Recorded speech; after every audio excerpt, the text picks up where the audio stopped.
අපි වගේම තව කොට්ටාසයක් ඉන්නවා පින්නතුනි ඔය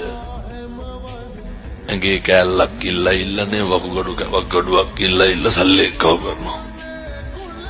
මොනවාද අපිට තියෙන අඩුපාඩු මොනවාද අපිට තියෙන ගැටලු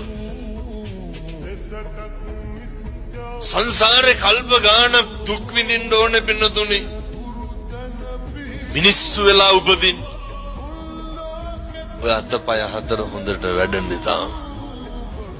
බලන්න ඔය අර මා ව්‍යසනයක් වෙච්චනේ කොවිඩ් වසංගතය ආවා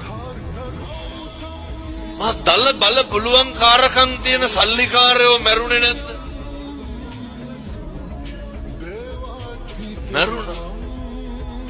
මේකම් වල අම්මලාට තාත්තලාට තිබ්බ ඔය 7-8 ගමනක් හොදලා දාන මාස්ක් එකක් නෙමෙයිද වෙන මොනවද තිබ්බේ රැකෙන්න කියලා ප්‍රකෝටිපතිව මැරුණේ මැරුණා නිකමටවත් හිතිලා නැද්ද තාම බේරිලා ඉන්නේ කියලා